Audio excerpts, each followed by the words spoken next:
നിയമസഭാ വെബ്സൈറ്റിൽ നിന്ന് ചോദ്യം പിൻവലിച്ച CPM MLA H. സലാമിന്റെ നടപടി വിവാദത്തിൽ സഹകരണ വകുപ്പ് പരിശോധനയിൽ ക്രമക്കേട് കണ്ടെത്തിയ സ്ഥാപനങ്ങളും രാഷ്ട്രീയ ബന്ധവും സംബന്ധിച്ച ചോദ്യമാണ് വിവാദത്തിലായത്. അതേസമയം സംസ്ഥാനത്ത് കഴിഞ്ഞ 2 വർഷം കൊണ്ട് 4000 കോടിയോളം രൂപ നികുതി ഇനത്തിൽ ശേഖരിച്ചെന്ന ധനമന്ത്രി KN ബാലഗോപാൽ നിയമസഭയെ അറിയിച്ചു. ഡൽഹി സമരത്തെ ചൊല്ലി ഭരണ പ്രതിപക്ഷ വാക്കേറ്റവും നിയമസഭയിൽ അരങ്ങേറി.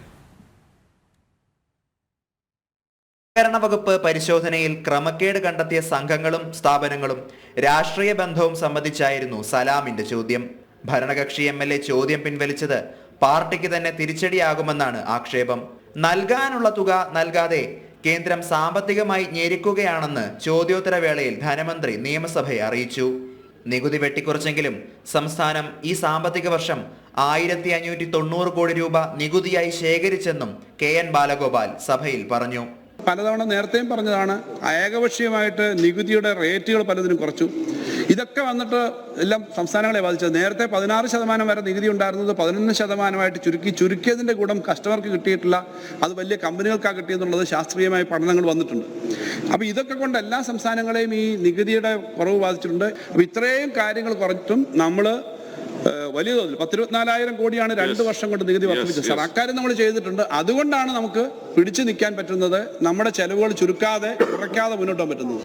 സംസ്ഥാന സർക്കാരിന്റെ കെടുകാര്യസ്ഥതയും ധൂർത്തുമാണ് സാമ്പത്തിക പ്രതിസന്ധിക്ക് കാരണമെന്ന് രമേശ് ചെന്നിത്തല ആരോപിച്ചു. സർക്കാരിന്റെ ഡൽഹി സമരത്തെയും ചെന്നിത്തല പരിഹസിച്ചു. മാറിയപ്പോൾ മുന്നൊരുക്കം നടത്താത്തത് മൂലം വേണ്ടത്ര ടാക്സ് പിരിച്ചെടുക്കാൻ നമുക്ക് കഴിയാതെ വരുന്നു. നമ്മുടെ ധനകാര്യ ചെലവ്, അനാവശ്യ ചെലവുകൾ വർദ്ധിക്കുകയും ചെയ്യുന്നു. നിങ്ങളിപ്പോൾ കേന്ദ്ര ഗവൺമെന്റിനെതിരെ സമരം നടത്തുമെന്ന് പ്രഖ്യാപിച്ചിട്ട് നിങ്ങളിപ്പോൾ സമ്മേളനമാക്കി മാറ്റിയിരിക്കുകയാണ്. സായിപ്പിനെ കണ്ടപ്പോൾ കവാത്ത് മറന്ന പോലെയാണ് സ്ഥിതി. നിങ്ങളുടെ സാർ ED വന്നു എന്ന് കേട്ടപ്പോൾ നിങ്ങൾ സമ്മേളനമാക്കി മാറ്റി ആളുകളുടെ കണ്ണിൽ പൊടിയിടാൻ ശ്രമിക്കുകയാണ്.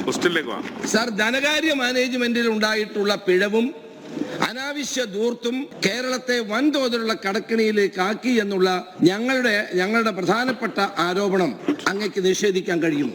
സംസ്ഥാനത്തിന്റെ സാമ്പത്തിക സ്ഥിതിയെക്കുറിച്ച് ചോദിക്കുമ്പോഴെല്ലാം കേന്ദ്രം തരട്ടെ എന്നാണ് ധനമന്ത്രി പറയുന്നതെന്ന് പ്രതിപക്ഷം ആരോപിച്ചു. കേന്ദ്രത്തിൽ നിന്ന് കിട്ടാനുള്ളതിന്റെ 50% കിട്ടിയാൽ ട്രഷറി നിയന്ത്രണം നീക്കാമെന്നും ധനമന്ത്രി നിയമസഭയെ അറിയിച്ചു. ജനം, തിരുവനന്തപുരം.